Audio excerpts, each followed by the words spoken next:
أعزائي طلبة وطالبات الصف الأول الإعدادي، أهلا ومرحبا بكم مع حل لصفحة 43 و44 و45. أولا، مهارات رجال الأعمال. خلفية عن نص. رجل الأعمال هو الذي يعمل بشكل منتظم في الأعمال التجارية المتنوعة، ويعرف رجل الأعمال بأنه صاحب منشأة تعمل في مجال الأعمال التجارية ويسعى إلى ممارسة أعماله بطريقة محترفة. يبقى أول حاجة، من هو رجل الأعمال؟ من هو رجل الأعمال؟ يبقى رجل الأعمال صاحب منشأة تعمل في مجال الأعمال التجارية. يبقى رجل الأعمال هو الذي يعمل في مجال الأعمال التجارية ويمتلك منشأة من المنشآت التجارية ويسعى إلى ممارسة أعماله التجارية بطريقة محترفة. بيقول لك فكر وتوقع، ماذا ترى في هذه الصورة؟ ماذا ترى في هذه الصورة؟ طبعا أرى مجموعة من رجال الأعمال يتناقشون في إدارة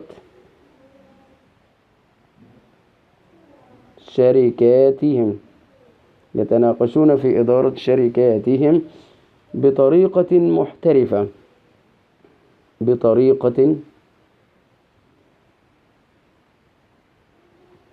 محترفة في إدارة أعمالهم بطريقة محترفة.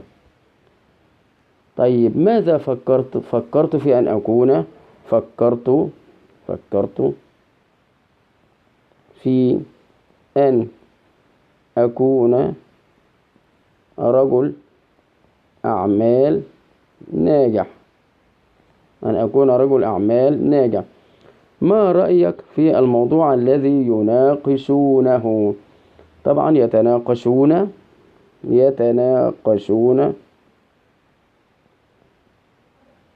يتناقشون في كيفية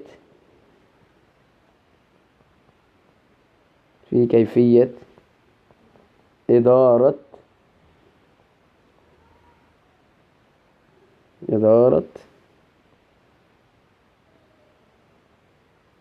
شركاتهم وكيفية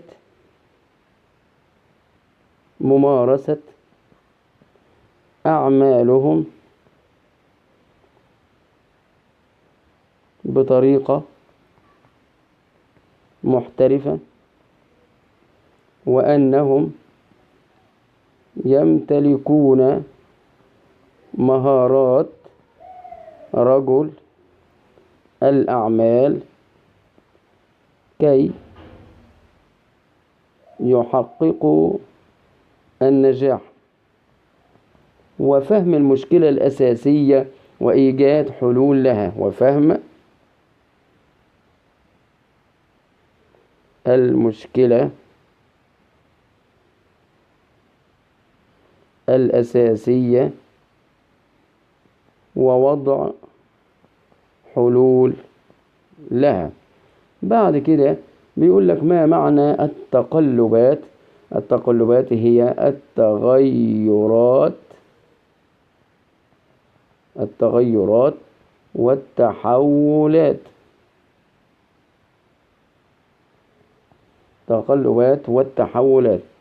يبقى التغيرات هي التقلبات والتحولات. يبقى التغيرات والتحولات. الهين طبعا السهل. فارق يعني اختلافا أو تميزا. التكيف الانسجام أو التوافق مع الظروف. التحفيز التشجيع أو الدفع. زاخر ممتلئ طواقة مشتاقة. طبعا نكون قد انتهينا من حل صفحة 43. بعد كده بيقول لك هنا اقرأ النص قراءة صامتة وقف عند توجيهات اقرأ واكتشف. تطلق صفة رجل الأعمال على الشخص الذي يتمتع بالذكاء والشجاعة الكافيين لبدء أعماله التجارية والتعامل مع التقلبات المالية. يتناول أحد الكتاب الصفات والمهارات التي يجب أن يتحلى بها رجال الأعمال، فيقول إن بلوغ النجاح في مجال الأعمال ليس بالأمر السهل أو ليس بالأمر اللين، حيث غالبا ما تفشل أكثر من نصف المشاريع في خلال الأعوام الخمسة الأولى. يبقى دي صفات رجل الأعمال الناجح. يبقى رقم 1 صفات، دي صفات رجل الأعمال الناجح. من صفات رجل الأعمال الناجح رقم 1 يتمتع بالذكاء والشجاعة الكافيين لبدء أعماله التجارية. ده رقم 1. يبقى رجل الأعمال من صفاته يتمتع بالشجاعة والذكاء الكافيين لبدء أعماله التجارية. رقم 2 التعامل مع التقلبات المالية. ده رقم 2 التعامل مع التقلبات المالية.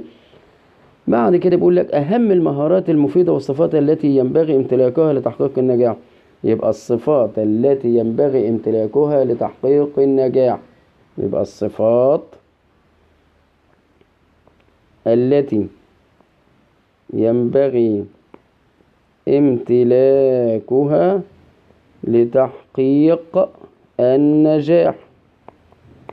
رقم 1 التخطيط. رقم 1 التخطيط. التخطيط ده ينبغي أن يركز على تنفيذ أعلى المهام قيمة، وهي المهام التي تحدث فارقا إذا نفذت. يمكنك أن تطبق الطريقة على عملك بحيث تضع خططا لحل المشكلات. يبقى الصفات التي ينبغي امتلاكها لتحقيق النجاح رقم 1 التخطيط. التخطيط ده رقم 1 وضع خطط لحل المشكلات. ده رقم 1 وضع خطط لحل المشكلات، وإنجاز المهام التي يحدث التعامل الفوري معها فارقا واضحا في إنتاجيتك، مع تأجيل تلك المهام التي يضرك تأجيلها. تاني حاجة من الصفات التي ينبغي امتلاكها لتحقيق النجاح، يبقى احنا قلنا أولا تاني حاجة التواصل الفعال.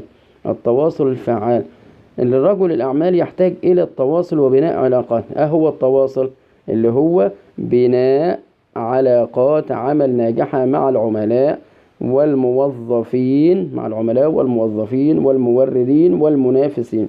هذا هو التواصل، يعني ان هو يتواصل مع الموردين والعملاء والموظفين، ولا يحدث ذلك إلا من خلال امتلاك مهارات الاتصال. فبامتلاك تلك المهارات يكون عنده ثقة ويستطيع التواصل مع الآخرين. ثالث حاجة بقى من الصفات التي ينبغي امتلاكها لتحقيق النجاح قلنا التخطيط. تاني حاجة التواصل الفعال. ثالث حاجة التفكير النقدي. التفكير النقدي ان هو يتخذ قرارات في بيئة دائمة التغيير. قرارات في بيئة دائمة التغيير. رابعا القيادة. القيادة دي مهمة لأي شخص يريد النجاح، لأن القيادة ليست هي نفسها مهارات. فالقيادة تركز على الناس أكثر من العمليات، والقيادة تسهل العمل الجماعي. والقيادة تسهل العمل الجماعي بين أفراد الفريق. طبعا خامسا من أهم المهارات هي حل المشكلات. إن رجل الأعمال يكون عارف المنتج اللي هيحطه ده يكون سوق العمل محتاجه. سوق العمل محتاجه. بعد كده طبعا هنبتدي نحل مع بعض الأسئلة اللي هي بيقول لك رقم 1 ما الفكرة التي يحاول الكاتب إيصالها؟ الفكرة التي يحاول الكاتب إيصالها. طبعا رقم 1 النجاح في مجال الأعمال يحتاج لمهارة. هي الفكرة أن النجاح في مجال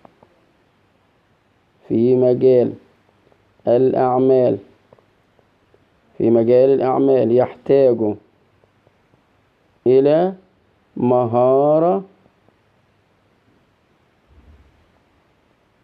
إلى مهارة محددة. يحتاج إلى مهارة يحتاج إلى مهارة محددة. قلنا طبعا التقلبات اللي هي التغيرات والتحولات. الهين يعني السهل، فارقا يعني اختلافا أو تميزا. اختلافا أو تميزا. يبقى ما الفكرة التي يحاول الكاتب إيصالها؟ أن النجاح في مجال الأعمال يحتاج إلى مهارة محددة. يحتاج إلى مهارة محددة. رقم 2، ما الغرض من النص؟ الغرض من النص هو بيان أهم المهارات التي ينبغي توافرها في رجال الأعمال. الأعمال لتحقيق النجاح. ده الغرض من النص. رقم 3، ما الذي لاحظته في الطريقة التي ينظم بها الكاتب النص؟ طبعا الذي ينظم بها النص هو الوصف.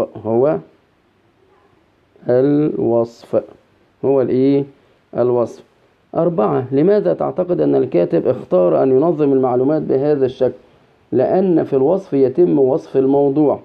لأن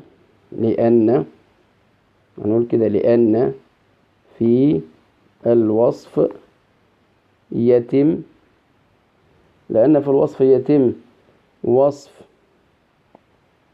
الموضوع من خلال الخصائص.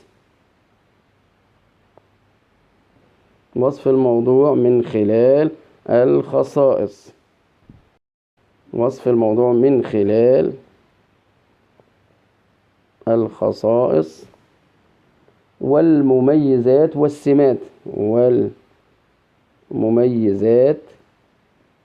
والسمات والأمثلة. والكاتب في مقاله اختار أن ينظم المعلومات. بهذا الشكل لأنه يوضح مهارات رجل الأعمال. هل تعتقد أن هذا التنظيم للنص هو الأنسب لإيصال فكرته؟ طبعا نعم.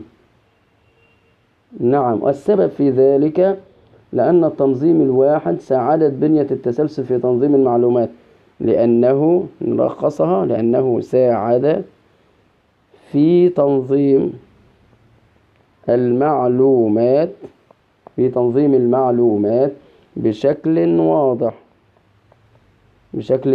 واضح.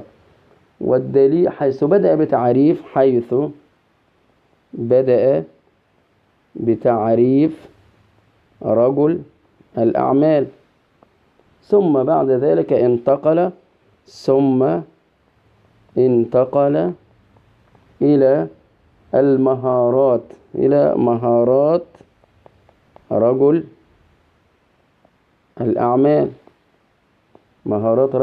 الأعمال. وشرح كل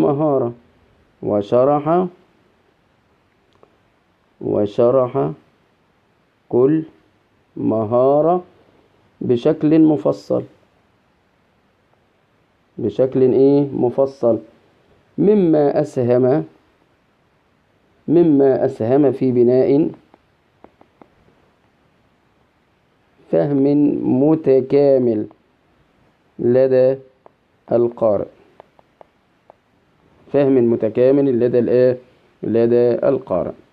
يبقى احنا دلوقتي كده حلينا صفحة 44. بعد كده هندخل على صفحة 45. بعد كده من أهم المهارات التي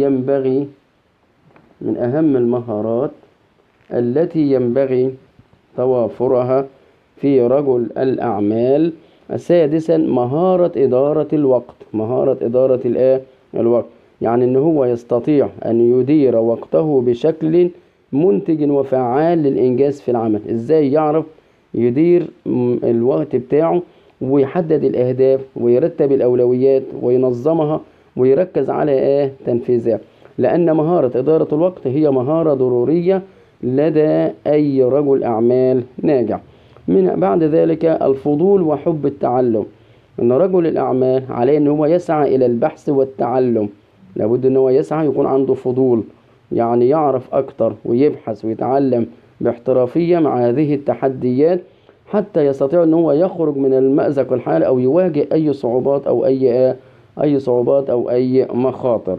خلاصة القول أن هذه المهارات مترابطة ويمكن أن تزيد بشكل كبير من قدرة رجل الأعمال على النجاح، لأن هم قد يتفوقون بشكل طبيعي في مجال واحد، فمن المهم تطوير مجموعة مهارات متوازنة لدى رجل الأعمال. يعني عليه أن هو يتعلم باستمرار ويطور من نفسه حتى يستطيع أن هو يتكيف مع الوضع الحالي. مع الوضع الحالي. بعد كده هنجي نتكلم على صفحة 45. بيقول لك تعد مهارات نقط مهمة لأي شخص يريد النجاح في بيئة العمل. طبعا أو هي معروفة القيادة. مهارة القيادة. القيادة. يحتاج رائد الأعمال إلى امتلاك مفاتيح التخطيط. مهارة التخطيط. فيما تتمثل مهارة حل المشكلات. تتمثل في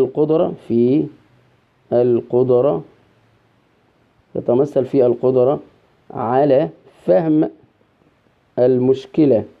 المشكلة والعمل على إيجاد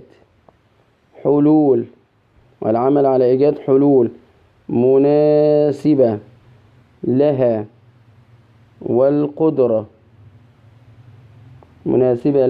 والقدرة على الاستماع والعمل تحت ضغط والتفاوض وتسوية النزاعات بين أفراد فريق العمل بشخصياتهم المختلفة. بعد كده بيقول لك التقلبات اللي هي التغيرات والتحولات. الهين السهل. فارق يعني اختلافا أو تميزا. التكيف معناتها الانسجام. أو التوافق مع الظروف. التحفيز هو التشجيع. زاخر ممتلئ. طواقة أي مشتاقة. يعني مشتاقة. طبعا هنا دي القيادة. بعد كده بيقول هنا هل تعتقد أن الكاتب ينظم فكرته هنا بالطريقة نفسها أم هناك تغيرا ينظم فكرته؟ نعم، الكاتب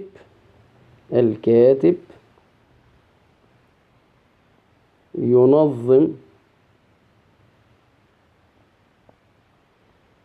أفكاره بطريقة مرتبة، حيث بدأ حديثه عن مفهوم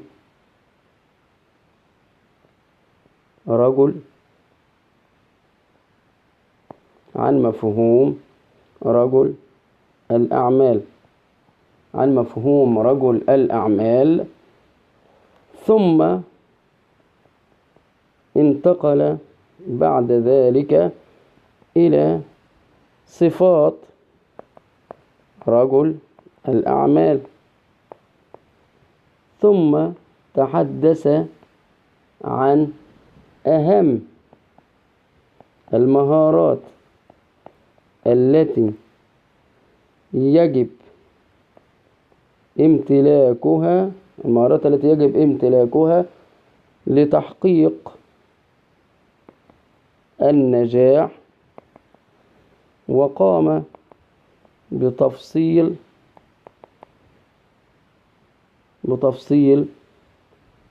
كل صفة، كل مهارة أو صفة، وقام بتفصيل كل مهارة أو صفة على حدة، كل مهارة أو صفة على حدة. إلى هنا أعزائي طلبة وطالبات الصف الأول الإعدادي، إلى هنا نكون قد انتهينا من حل لصفحة 43 و 44 من كتاب اللغة العربية. نترككم في رعاية الله وأمنه، والسلام عليكم ورحمة الله وبركاته. أرجو ألا تنسوا الاشتراك في القناة. السلام عليكم ورحمة الله وبركاته.